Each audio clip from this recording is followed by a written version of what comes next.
ଭାଇ ଜାଣିଛ କି ଆମେରିକାରେ ଗୋଟେ ନିୟମ ଅଛି।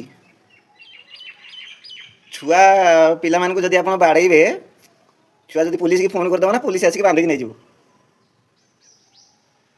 ଆମ ଭାରତରେ ଯଦି ସେଇ ନିୟମଟା ହୁଅନ୍ତା, ସକାଳେ ଯାଆନ୍ତା ବାପା ଜେଲକୁ, ମା ଯାଆନ୍ତା ସନ୍ଧ୍ୟାବେଳେ ଜେଲକୁ। ରାଣୀ ଛୁଆ,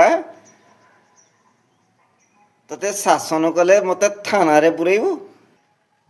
ମନେ ରଖିଥାନ୍ତୁ, ଛୁଆକୁ ବିନା କାରଣରେ ବାଡ଼େଇବେ ନାହିଁ, କିନ୍ତୁ ଦୋଷ କଲେ ଛୁଆକୁ ଛାଡ଼ିବା କଥା ବି ନାହିଁ। ତାକୁ ଶାସନ ନିହାତି ଦରକାର। ଭଲ ମଣିଷ ହେବା ପାଇଁ ଛୁଆଟା ଶାସନ ବି ନିହାତି ହେବା ଦରକାର। ମୁଁ ଭାବୁଛି ବୋଧେ ସେଇଥିପାଇଁ ସବୁ ଆମେରିକାରେ ରହୁଥିବା ଲୋକମାନେ ପ୍ରତିବର୍ଷ ଭାରତ ଆସନ୍ତି ଛୁଆମାନଙ୍କୁ ବାଡ଼େଇବା ପାଇଁ।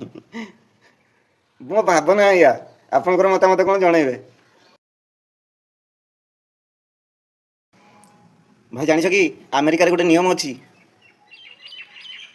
ଛୁଆ ପିଲାମାନଙ୍କୁ ଯଦି ଆପଣ ବାଡ଼େଇବେ, ଛୁଆ ଯଦି ପୁଲିସକି ଫୋନ୍ କରିଦେବ ନା, ପୁଲିସ ଆସିକି ବାନ୍ଧିକି ନେଇଯିବ।